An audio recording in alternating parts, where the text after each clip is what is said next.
much. You get the win, but VCU made it interesting. Down the stretch, cutting it to 2 points multiple times in the final minutes.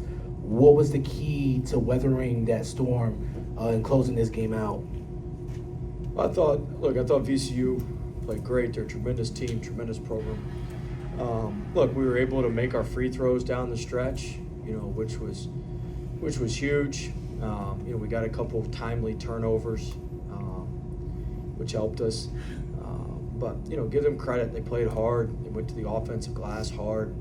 Before the first media, they had 4 offensive rebounds at the first media. 17, man, he played. He's motored up. He's a really good player. And then 5, Evans from Bryant. I mean, he plays hard the entire game. It's hard to sustain how hard he plays the entire game. And he's a really good player. We're fortunate, 15 missed some corner threes, and that's where his bread's buttered there in the corner, and he missed some open threes, Ward, and so we're fortunate with that. But it was a good game. It was 2 really good teams, and VCU's a great team. They're picked to win the Atlantic 10 for a reason, and it's good for us to step up in competition and play a really good team before. See you back there either, Sean. Before we head to Maui.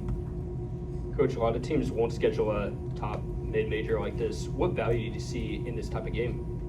I mean, it's a quad 2 game for us at home. It'll be a quad 1 game, and we return the game up there next year. I mean, it makes sense to me. 2 hours away. I don't know why we wouldn't do it. You want to test yourself. You want to play. Good teams. I mean, I think everybody acts like, VCU is not some charity program. This is a real program. They win, 20-plus games every year, 22, 25 games every year. They're 2 hours up the road. It's a good home and home. It's a quad 2 game at home. It's a quad 1 game up there. I don't know why you would. I don't know why we wouldn't. I don't know why we wouldn't schedule them. They're as good as many teams in our league. So I think it makes sense when you've got to build a resume to play good teams. The games are going to be tough, but it makes a lot of sense to play good teams. And so it's a good home and home for us. They'll be on the bus and be home for midnight, and hopefully we'll be on the bus, be home for midnight next year. So it's a good game, good series. Coach, you went with Benal Lubin and Musa down the stretch right around the 9-minute mark. And NC State went on a 6-0 run. VCU turned it over 3 times. Kind of what did you see from that lineup, and did it prove pivotal for you then? Yeah, I just thought we needed to be a little bit bigger, particularly on rebounding. I thought that those 2 gave us the best chance to rebound. We played with those lineups in practice. We just hadn't played with them much in a game. Sometimes you need different things. Sometimes you need shooting. You put Jerry out there. Sometimes you need, but when you need defense and rebounding, Musa and Vin give us a great chance. I know Paul didn't make any shots tonight, but he had 9 rebounds. I think that's a career high, 8 defensive rebounds. So he did some things to contribute to help us winning. But I thought that Musa and Vin played well out there together. They did exactly what they'd done for us in practice, and I thought that was important, and that shows some of the versatility of our team and our lineups. Well, the guys talked a lot about turnovers, especially the 5 in the last 6 minutes. What did you see on that, and how much is that a focus to clean up? Oh, it's a major focus. You can't turn the ball over. Look, we were very fortunate to win. We got outshot by 12 balls, which is hard to do. We won it at the free throw line. We drew a bunch of fouls. We didn't make 9+ threes. Martelli's teams have never won when the opponent makes 9+ threes, outshoots them, and out-rebounds them. And we only got 1 of those 3. So you're living very, very dangerously when you can't get 2 or 3 of those things.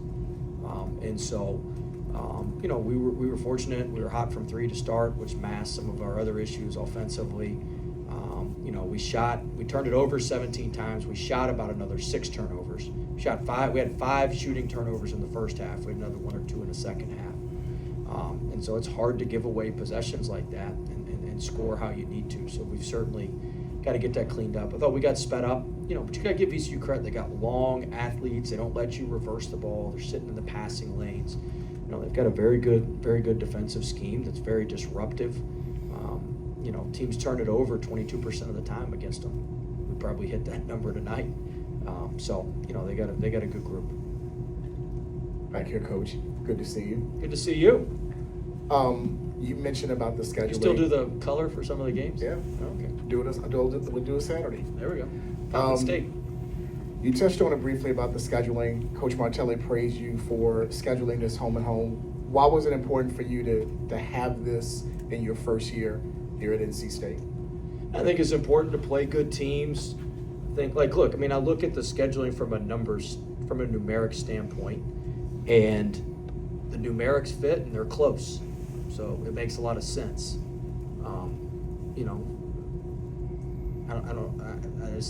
It's pretty much that simple. I mean, the fact that I had familiarity, it was easy. Ed texted me and said, "Do you want to play?" And then I just ran the numbers, and I'm like, well, shoot, this makes a lot of sense. We need some quad 2 and quad 1 games. Like, this makes a ton of sense. Let's play. It wasn't like real hard, but anytime you can get on a bus and go play somewhere, it makes sense for a lot of people if it's two good programs. And so just made a lot of sense. The fact that I had a history at VCU or I had coached there or whatever, that was all part of it. That part of the relationship to get the game. But I will say this: we sent that contract, and Ed and Mac had that sucker back by. We sent it at noon. That sucker was back at 3:00. I don't even know if they ran it through legal. I don't even know if they ran it through the GC's office at VCU. That thing was back. That was the quickest I've ever gotten a contract back when we sent that bad boy out. But it was it's just a good game, good programs, and teams are going to win a lot. Teams that help in the metrics. We help them in the metrics tonight, and they're going to help us in the metrics moving forward. It's a win-win. You alluded to the defensive rebounding. They only had 3 offensive rebounds in the second half, and then Terrence Hill. Well, they didn't miss a lot of shots either in the second half. And Terrence Hill didn't score as much in the second half. Was that a kind of a halftime adjustment? Well, yeah. Terrence hit 3 threes. He's a great shooter. He hit 3 threes in the first half. We lost him a few times. The defensive rebounding, we had 4. I think they had 12 offensive rebounds for the 12 offensive rebounds for the game. They had 4 at the first media. Before the first, the first 4 minutes, 5 minutes of the game, they had 4 of those. So we did a better job of that, and that was a huge point of emphasis coming in. Look, we're not the biggest team. We got great guards, we got good bigs, but we're not huge.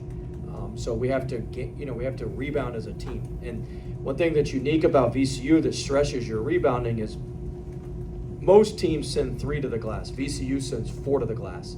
So if you can get, in theory, we can rebound 3 on 2 against most teams. Here we can rebound 5 on 3 against most teams. Here it's 5 on 4. So there's an extra body you've got to check, and it's a 6'6" athletic body most of the time, just with who they have. So it puts a lot of stress on your defensive rebounding, just because of their personnel. Looking ahead, what do you take away from a game like this as you move forward to the Maui Invitational? Yeah, we're just going to continue to step up in competition. This was just the first step. We got a big game with Seton Hall to open in Maui next Monday, week from tonight. So it's just it's a natural, it's a natural progression. We scheduled Central, and then we scheduled UAB, who's traditionally been really good. They just beat High Point. Then we scheduled Greensboro. Then we scheduled VCU. So we're trying to progress. We're trying to progress up, and I think this was a good test. And we got a lot of stuff we got to learn from it. We got to value the ball more. There's a lot of lessons that we're going to learn from this that you can't learn until you play a great team, and that things are moving at a fast pace. And so we'll break down the film and get better from this the next couple of days.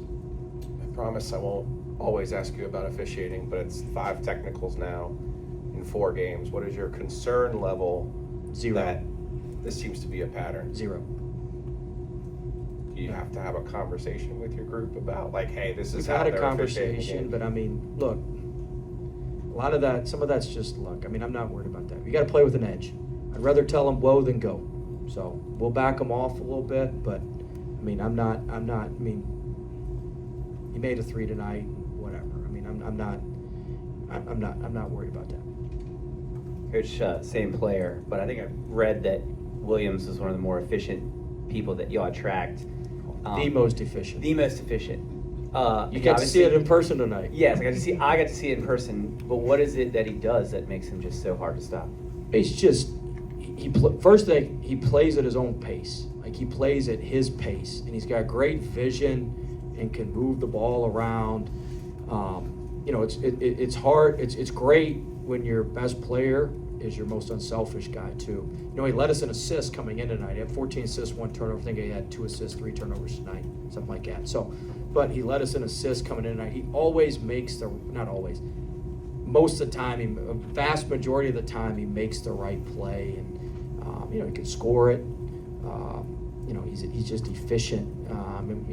We went in the first half when VCU went on the run. We went about 3 minutes and couldn't get him a shot, and then we got him in the post. We got him in the back down on the 41 pistol, and he hit the fadeaway, and then he got the end one. Like, we were able to get him back going, but we can't go that long without him. He didn't even touch the ball during that span. Like, he's got to touch the ball because good things happen for NC State when he's touching the ball, whether it's for him or for somebody else. This was the first time that this group has really been tested. They have a lot of experience from different places. What did you make of that under 6? The guys mentioned the last 6 minutes wasn't great, but in how they responded and still gutted it out. Yeah, we work on the 6-minute games. That's a huge part of what we do. And look, we weren't clean. We didn't value the ball like we needed to, but we made our free throws, which was enough in this game. We made our free throws. We got enough stops. We made a mistake at the end when we were up 5, and we didn't push back on them. We let them throw it over top, the 1-3-1, and we were freaking guarding the elbow, which who cares about the elbow when there's a guy in the corner for 3 and you're up 5? Like, let them throw it to the elbow and do whatever the hell they want with it from there. So there's some stuff like that. We got to get cleaned up, some situational things, but you can only clean that stuff up when you're in those situations, which we were in tonight. So we'll learn from it and get better. Our group's been really good at getting better when we need to every game, and I think we'll continue to do that. Coach, I know you said, obviously, VCU, this is a good game for you guys, prepares you for ACC play, it's a good metrics game, but you also have played other good programs, but you had Mike Jones in here, you got Mike Morrell coming in here. How much fun are you having? You got all of us VCU fools in here. How much fun are you having just, bringing your boys into your life? It's been fun. It was good to see Coach Jones, and it'd be good to see old Mikey Moe here in a couple of weeks. Look, they're all close too. Jones needed some money, and Greensboro, they came the day of the game. It was an easy trip for them. Mikey Moe been begging me for a game, so he can come here and try to whip our ass. But it just kind of happened that way. But we're all still close. We're on a group text, and Ed puts us on a group text, and so. It's kind of a cool deal. We're all so close to each other. Richmond's up there, Greensboro's an hour, Asheville's a little bit further, so just kind of works out. Go ahead. Trey's shot making has kind of been impressive through these first 4 games. Is that something that you guys kind of saw when you were recruiting him, or just has developed over the course of his time here? I'm sorry, who? Trey, yeah. Trey's been really, really good. I've been very pleased with him.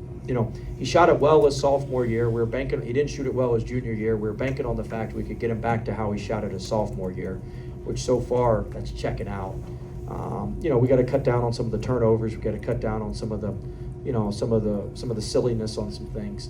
But he's getting more and more professional. He's getting more and more business-like, and I think that he's going to continue to grow throughout the season. And so I've been very pleased. Coach, Lubin, a lot of questions about his role coming into this season, but it seems to be like he establishes himself more and more each game, not just as a rebounder, but as a scorer. Can you touch on that? Yeah, he had 11 points, 9 rebounds tonight. I believe he had 5 offensive rebounds.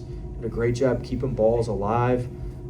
He's somebody a fortunate part the last couple of games is he's picked up a foul before the first media. He did it against Greensboro. He did it again tonight. And that makes him a little bit timid. He's not used to playing for a coach that'll play a guy with 2 fouls in the first half. We're going to make the officials foul us out. We ain't going to foul our players out, send them on the bench. And so he, it's made him a little bit more timid, and that really shows up on the defensive end because he's our paint protector, not necessarily blocking shots at the rim, as a hell of a block Musa had tonight, but not necessarily blocking shots at the rim, but meeting people at the red zone, keeping people out of the red zone, keeping people out of the paint. And so he's gonna, if we can get him off to where he doesn't foul as much, he's gonna be in there even longer, and he's gonna be even more effective, and he's gonna be better. But really proud of him, and he's really picking it up. He hit the 3 tonight, which was great. I know some people were oohing and ahhing or gasping, but that hitch is a lot better than what it was. Still got a hitch in it, but it had a major hitch in it before. And so our staff's done a good job with him, and I think he's going to continue to progress and continue to get better. Very proud of him. All right, thanks.